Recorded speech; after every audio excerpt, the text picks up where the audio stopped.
தென்னாடுடைய பெரியவா போற்றி, பெரியவா போற்றி,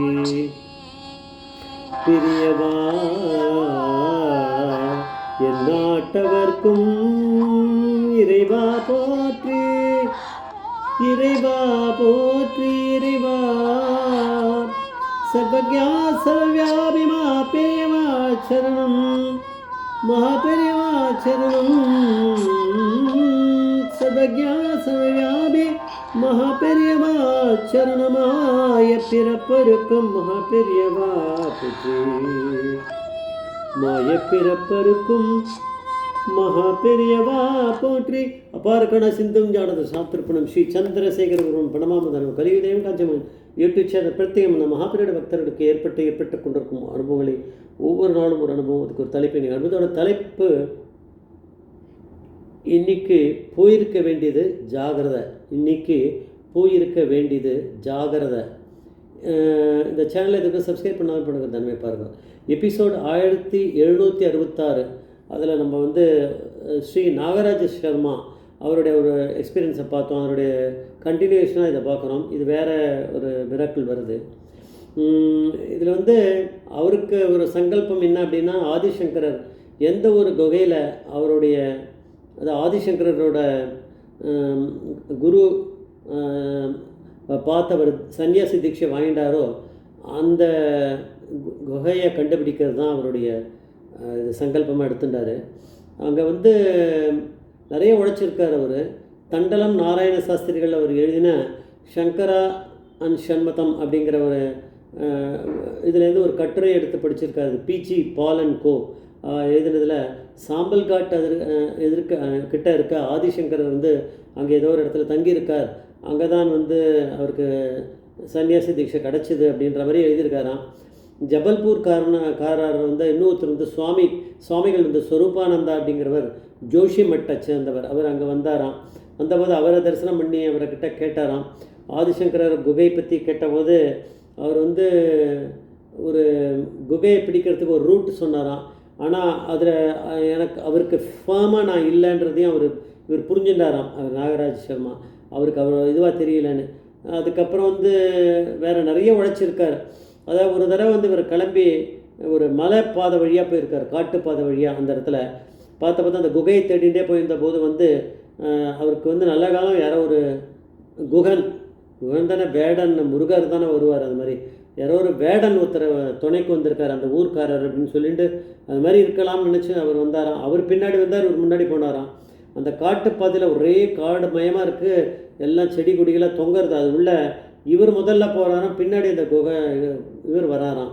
அந்த வேடன் திடீர்னு இவரை ஷர்ட்டை பிடிச்சி இழுத்து வான் பண்ணாராம். என்ன நீ பாட்டுக்கு போயின்னு இருக்க, உயிருக்கு பயமே இல்லையா, இன்றைக்கி நீ போயிருக்க வேண்டியது, ஜாகிரதை, அங்கே பாரு அப்படின்னு பார்த்தானா ஏதோ அரச மரத்தை ஆலமரத்துலேருந்து இருக்க மாதிரி விழுது மாதிரி இவ்வளோ பெரிய தடியாக ஏதோ ஒன்று இப்படி இருக்கான். அதுக்கு மேலேருந்து கீழே வரைக்கும் அப்படியே போயின்னு இருக்கு. அது சாதாரண இது இல்லை. அது என்னன்னு கேட்டேன்னா அவர் சொன்னார், அந்த மரத்தோட விழுது மாதிரி இல்லை, அது மலைப்பாம்பு. நீ போனீன்னா அது உன்னை அப்படி சுற்றி அப்படி போட்டு இறுக்கி உன்னை தான் உன்னை காலி பண்ணிவிட்டு அதுக்கப்புறம் அதை பிடிச்சி சாப்பிட்ரும். இதுதான் அந்த மலைப்பாம்போட வேலை, பார்க்காம போகாத அப்படின்னு அவர் சொல்கிறார் இந்த இன்டர்வியூவில். எனக்கு நிச்சயமாக இது அந்த வேடனை நான் எப்படி பார்த்தேன்னே தெரியாது. அவர் ஏதோ வழியில் பார்த்தா அவருடைய உதவியோடு தான் அந்த ரூட்டுக்கு வந்தேன். அவர் என்னை இந்த மாதிரி காப்பாற்றுவார்னு எனக்கு தெரியாது. அன்றைக்கி நான் போயிருக்க வேண்டியது நிஜமாகவே. ஆனால் மாப்பிரிவு தான் கூடியே இருக்கார் உள்ளியே, அதனால் தப்பிச்சிட்டாரு. அது அப்புறமா அவர் கொஞ்சம் நேரம் வெயிட் பண்ணி அது எப்படி அந்த பாம்பை துரத்தணுமோ அது அவருக்கு தெரியும், வேடனுக்கு. அவர் தானே முருகர், அவர் தான் மாப்பிரிவாடாக வந்திருக்கணும். அதுக்கப்புறம் அவர் போயிருக்கான்றார். அதுக்கப்புறம் திருப்பி வேறு ஒரு டைம் என்ன அவர் சொல்கிறார், மத்தியானம் ஒரு 1:30 மணி இருக்கும், ஒரு திக்கு ஃபாரஸ்ட் உள்ள போயிருந்த போது ஒரே இதுவாக அதை ஒரு குகையை தேடி போயிருக்காரு. போன போது வழியில் ஒரு ஒரு இது பார்த்துருக்காரு.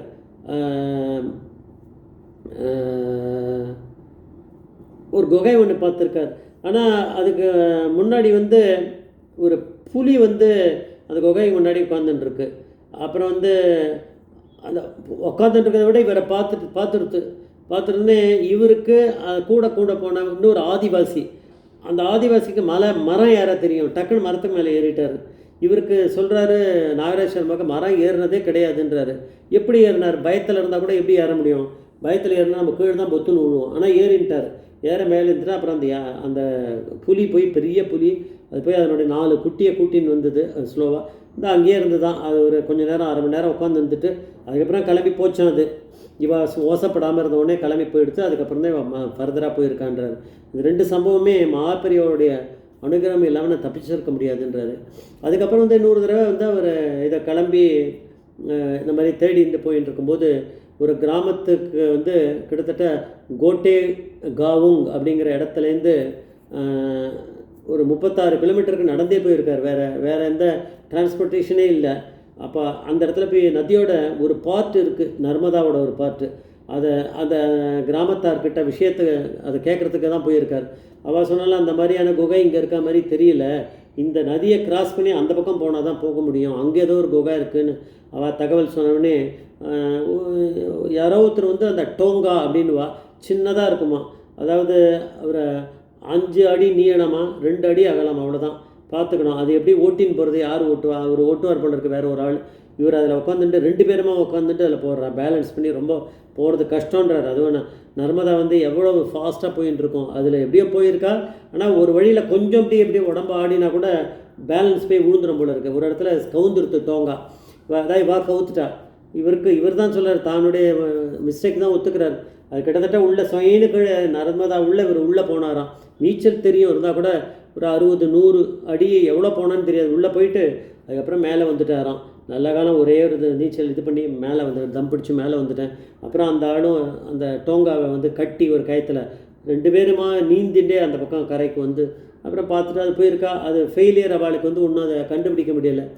அப்போ இவ்வளவு கஷ்டப்பட்டுருக்கா. ஒவ்வொரு தடவையும் வந்து அவர் அந்த நதியில் உழுந்து வெள்ளம் வந்தது, என்னதான் நீச்சல் தெரியனாலும் உயிர் பிழைச்சது.